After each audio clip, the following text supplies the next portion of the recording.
श्री गुसाई जी परम दयाल की जय हो। વેશની વિશેષતા।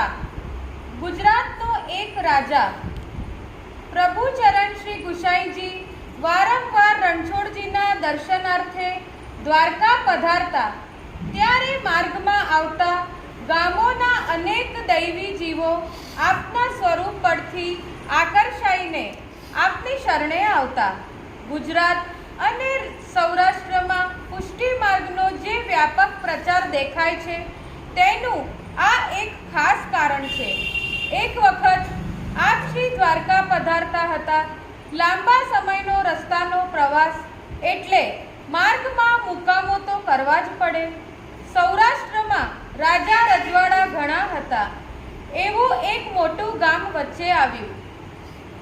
ગામ બહાર પોતે પરિકર સહિત મુકામ કર્યો।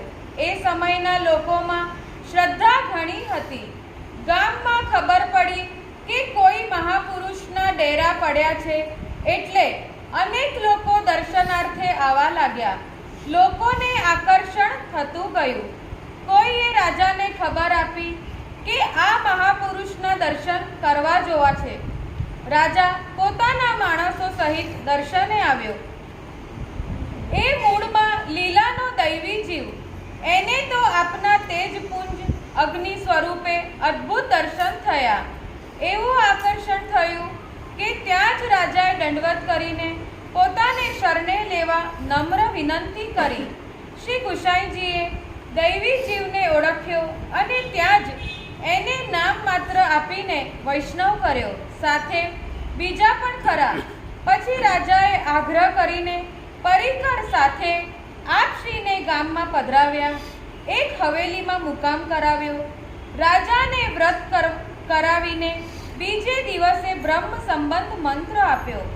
રાજાનો પરિવાર પણ વૈષ્ણવ થયો। પછી શ્રી ઠાકોરજી પધરાવી આપ્યા અને આપશ્રીએ જાતે સેવા કરીને સેવાનો પ્રકાર શીખવ્યો। રાજા ઉચ્ચ કોટીનો જીવ હતો। આપશ્રીના વચનામૃત શ્રવણ કરે, સાથે ચાચા હરિવંશજીનો સત્સંગ પણ કરે। એમાં એને રસ લાગ્યો। ચાચાજીએ એને માર્ગના સિદ્ધાંતો અને ભાવનાના પ્રકારો સમજાવ્યા।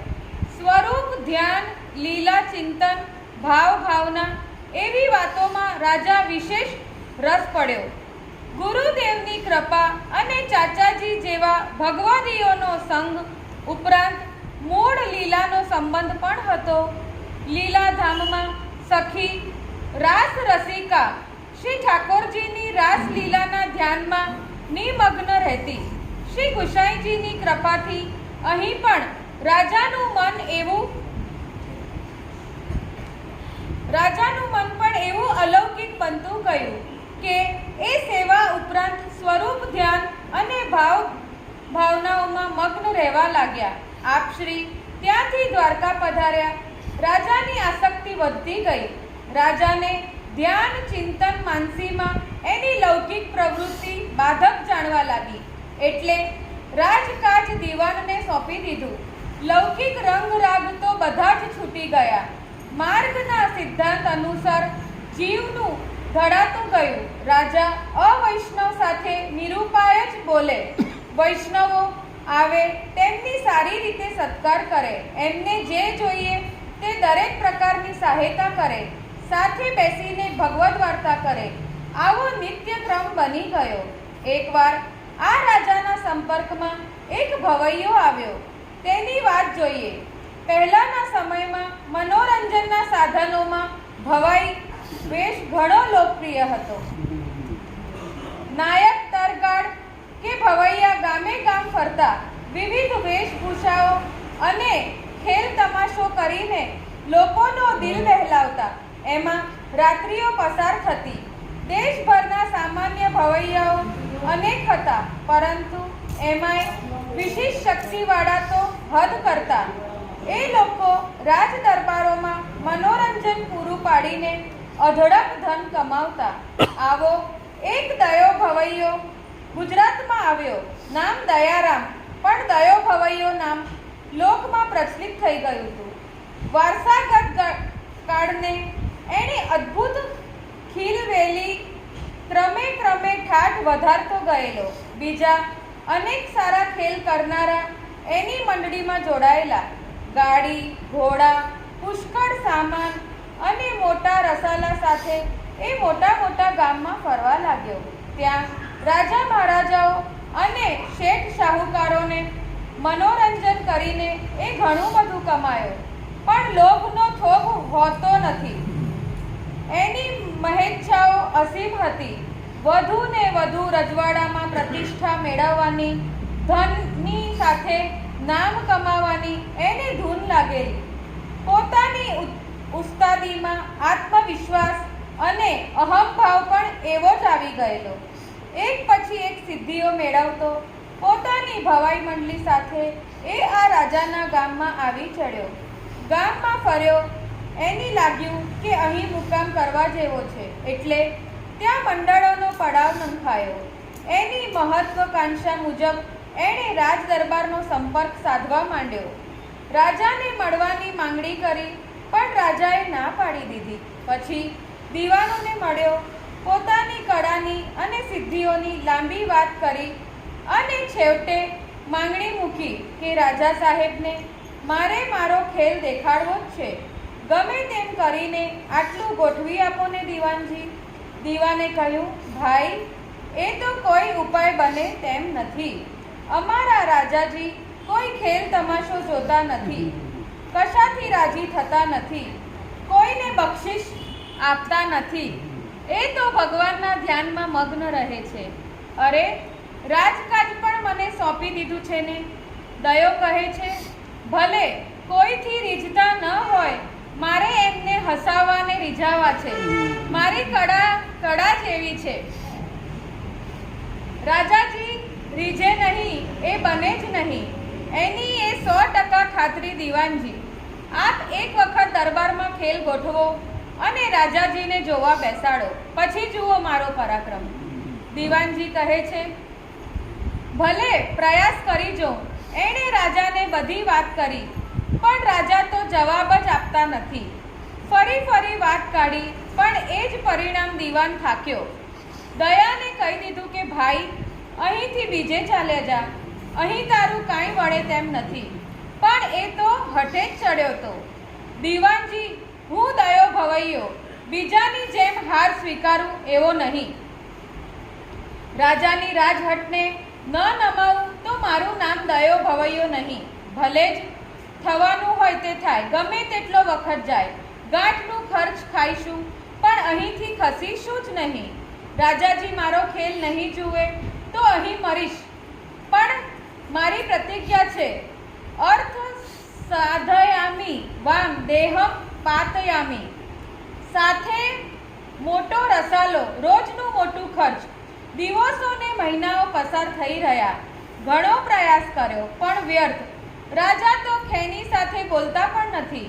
આમ લગભગ 1 વર્ષ વીતી ગયું, પણ દયાની હઠ છૂટવાને બદલે વધુ પકડાતી જાય. એક દિવસ એ રાજમહેલના બારણે લાંઘવા માટે બેઠો. 1, 2 ને 3 દિવસ થયા. ભૂખ્યો ને તરસ્યો. માણસો ખબર આપે છે તે રાજા સાંભળી લે છે, જવાબ આપતા નથી. એ તો એના ધ્યાનમાં જ મગ્ન રહે છે. છેવટે દીવાન આવીને સમજાવે છે, રાજા સાહેબ, આપને ખેલ ન જોવો હોય તો ભલે નજર ન કરશો, પણ દરબારમાં આવીને બિરાજો તો ખરા. બીજા બધાને એનો ખેલ જોવો છે, એવી એની ખ્યાતિ છે, પણ આપની હાજરી વિના એ ખેલ કરવાની ના જ પાડે છે. હું શેઠ શાહુકારને, દરબારીઓને આમંત્રીશ. એ લોકો એને ઘણું આપશે. આપણે કાંઈ આપવાની પણ જરૂર નથી. વળી હવે તો એ જીવ પર આવી ગયો છે. ઉપવાસ આદરીને અપઘાત કરવા બેઠો છે. એવો હઠીલો માણસ છે. આપને હત્યા આપશે એવું લાગે છે. આપ હા પડો તો સારું. રાજાને દયા આવી. એમણે સંપત્તિ આપી કે ભલે ખેલ ગોઠવો, હું આવીને બેસીશ. દરબાર શિકાર ભરાયો છે. પહેલી રાતથી ખેલ શરૂ થયો છે. રાજા સિંહાસન પર આવીને બેઠો છે, પણ નજર નીચી છે. એ તો એના ધ્યાનમાં મગ્ન છે. એક એકથી ચડિયાતા વેશ અને ખેલ આવ્યા જાય છે, ભવાઈની ભૂંગળો વાગે છે, વાજિંત્રાનો જલસો જામ્યો છે, ગીતો ગવાય છે ને રસિક સંવાદો ભજવાય છે. પ્રેક્ષકોને ખડખડાટ હાસ્ય અને તાળીઓના ગડગડાટ થઈ રહ્યા છે, પણ રાજાના પેટનું પાણીએ હલતું નથી. એની નજર સહેજ પણ જોડાતી નથી, મુખ પર સહેજ પણ મલકાટ ફરકતો નથી. સૌ દંગ રહી ગયા. દયાની નવાઈનો પાર નથી. હવે તો કરોડ થવા આવ્યું. રાજાને રીઝવવાના દયા ભવૈયાના કોડ અધૂરા રહી જશે એમ સૌને લાગ્યો. આત્મવિશ્વાસની ઇમારત પાયામાં જ હાલક ડોલક થવા લાગી. ડૂબતું માણસ તરણું પકડે એમ એના મનમાં એક વિચાર ઝબક્યો. રાજાના ખવાસને શાન કરીને દયા એને એક બાજુ એકાંતમાં લઈ ગયો. એને કહે છે, ભાઈ સાહેબ, હવે તો હું હાર્યો. તમે તો એમના ખાસ માણસ છો. મને એટલું કહેશો કે રાજાજીને રીઝવવાનો કોઈ ઉપાય હવે બાકી રહ્યો છે ખરો? ભાઈ, કોઈ રસ્તો બતાવો. તમારો ગુણ હું કદી નહીં ભૂલું. અરે, મને જે મળશે તેમાં અડધો અરધ ભાગ તમારો. પછી કાંઈ? ખવાસ ચતુર હતો. એણે સાનમાં જ દયાને સમજાવી દીધું. ભલા માણસ, તમે બધાએ વેશ કાઢ્યા, પણ વૈષ્ણવનો વેશ ધરવાનો તમને કેમ સૂચતું નથી? અમારા રાજાજી સાચા વૈષ્ણવ છે. ગમે તેવા વૈષ્ણવોને એ સત્કાર કરે છે. વૈષ્ણવ વિના કોઈથી એ રીઝતા નથી. એ એમના ભગવાનને અને ભગવાનના ભક્ત વૈષ્ણવો, બસ. એ સિવાય રાજાજીને કશામાં રસ નથી. તો તમારા વેશને ખેલથી કેમ રીઝે? દયાને ચાવી મળી ગઈ. એણે તરત જ જઈને વૈષ્ણવને આબેહૂબ સ્વાંગ સજ્યો. એને કંઈક શીખવું પડે તેમ હોતું જ નહીં. સરસ મજાની ધોતી, બંડી, વ્રજવાસી ઘાટની ટોપી, ઉર્ધ ત્રિપુંડ તિલક, તુલસીની કંઠીઓ, હાથમાં ગૌમુખી અને એમાંય મોટી માળા લઈને પગમાં ખડખડાવતો આવ્યો. વચમાં જે બેઠા હતા તેમને જય શ્રી કૃષ્ણ, જય શ્રી કૃષ્ણ કહેતો રાજાની સામે આવીને ઊભો, હાથને બદલે કોણીઓ જોડતો, જાણે હૈયામાં હેત ન સમાતું હોય તેમ હસીને નમીને બોલ્યો, રાજાજી, જય શ્રી કૃષ્ણ, જય શ્રી કૃષ્ણ. પોતાના પ્રિય પ્રભુનું નામ સાંભળતા જ રાજાએ ઊંચી નજર કરી. જુએ તો વૈષ્ણવ સામે ઊભા છે. એનાથી એવા જ પ્રેમથી બોલાઈ ગયું, પધારો વૈષ્ણવરાજ, જય શ્રી કૃષ્ણ. એણે વૈષ્ણવ પ્રત્યે એવી મમતા હતી કે એનાથી રહેવાયું નહીં. જાણે કોઈ સાચો વૈષ્ણવ મહેમાન બનીને આવ્યો હોય એવો ભાવ મનમાં ઉમટ્યો. સિંહાસન ઉપરથી ઉઠીને નીચે ઉતર્યા. સામે જઈને દયાને ભેટ્યા. પછી હાથ પકડીને આસને બેસાડ્યો. દરબાર આખો ચકિત થઈ ગયો. પછી તો રાજા પોતે પહેરેલા કિંમતી આભૂષણ એક પછી એક ઉતારીને અને બક્ષિસ આપવા લાગ્યા. હીરાના રત્ન જડિત કુંડળ, હાથની પહોંચીઓ ને વીંટીઓ, જે અપાય તે બધું આપ્યું. શાલ દુશાલો મંગાવ્યા, ઓઢાવ્યા. એટલું જ નહીં, એક મોટું ગામ બક્ષિસમાં લખાવી આપ્યું. પછી નમ્રતાથી પૂછ્યું, વૈષ્ણવરાજ, હવે બીજી જે આજ્ઞા હોય તે ફરમાવો.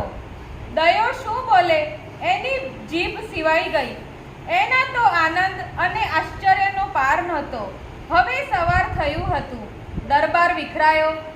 રાજાજીની રજા લઈને મળેલી બક્ષિસો સાથે એ પોતાના મુકામે જવા રવાના થયો. હરખમાં છેલ્લે પહેરેલો વૈષ્ણવ વેશ બદલવાનુંય ભાન રહ્યું ન હતું. રસ્તે ચાલતા પાછળથી કાંઈક અવાજ આવ્યો. એ પાછળ નજર કરી જુએ છે તો વિચિત્ર દેખાવવાળી 4 સ્ત્રીઓ એની પાછળ પાછળ ચાલી આવતી હતી. ક્ષણવાર એ ઊભો રહ્યો. સ્ત્રીઓ પણ ઊભી રહી. એ ચાલ્યો. સ્ત્રીઓ પણ પાછળ પાછળ ચાલી. દયાને કુતૂહલ થયું, ડર પણ લાગ્યો. એ જમાનામાં ભૂત પ્રેત ડાકણોથી લોકો બહુ ડરતા. એણે ગભરાઈને પૂછ્યું, અલી, તમે કોણ છો? મારી પાછળ પાછળ કેમ આવો છો? એ બોલી, અમે 4 હત્યાઓ છીએ. બ્રહ્મ હત્યા, ગૌ હત્યા, સ્ત્રી હત્યા અને બાળ હત્યા વર્ષોથી તારા શરીરમાં હતી. તું મરી જાય ત્યારે તને નરક લઈ જવાની હતી, પણ તે વૈષ્ણવ વેશ પહેર્યો અને વૈષ્ણવ રાજા તને ભેટ્યા. એ જ વખતે અમે બળવા લાગી એટલે બહાર નીકળી ગઈ. હવે તું વેશ ઉતારે એટલી વાર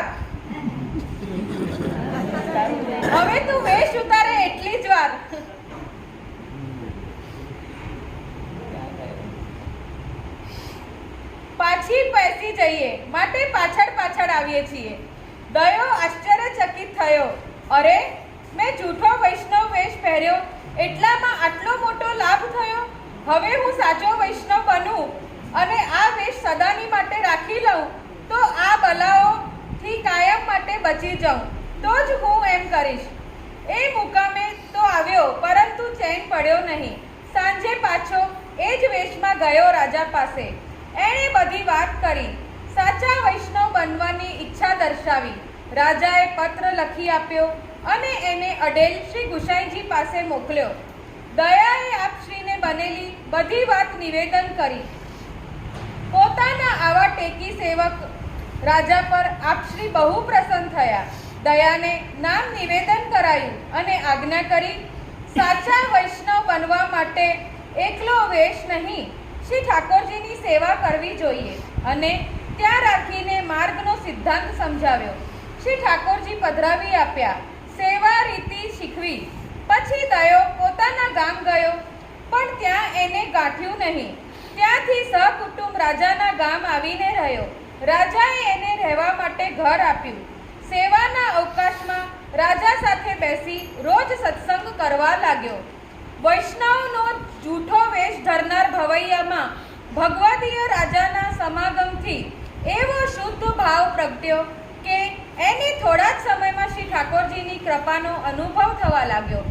લૌકિક છૂટતું ગયું અને આદર્શ વૈષ્ણવતા આવતી ગઈ. પારસમણીના સ્પર્શે લોખંડ સોનું બને તો સાચા ભગવદીયના સંગે ભગવદીય બને, એમાં શું આશ્ચર્ય છે? તુજ સંગ કોઈ વૈષ્ણવ થાય તો તું વૈષ્ણવ સાચો. તારા સંગનો રંગ ન લાગે ત્યાં લગી તું કાચો. દયારામ. સિદ્ધાંત નવનીત. શ્રી હરિરાય પ્રભુ વાર્તામાં ભાવ પ્રકાશમાં આ પ્રશ્ન મૂકીને એનું સમાધાન કરે છે. પ્રશ્ન: રાજા જણાવતા હતા કે આ ભવૈયા છે, એણે માત્ર વૈષ્ણવનો સ્વાંગત સજ્યો છે. રાજા જાણતો હતો કે આ ભવૈયો છે, એણે માત્ર વૈષ્ણવનો સ્વાંગ સજ્યો છે, સાચો વૈષ્ણવ નથી. છતાંય એને આટલો બધો સત્કાર્ય. એવું કેમ?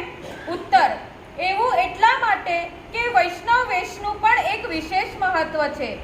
રાજમહેલનો ચોકીદાર સિપાહીના વેશમાં શંકા પડે તો ખુદ રાજા પણ રોકી શકે.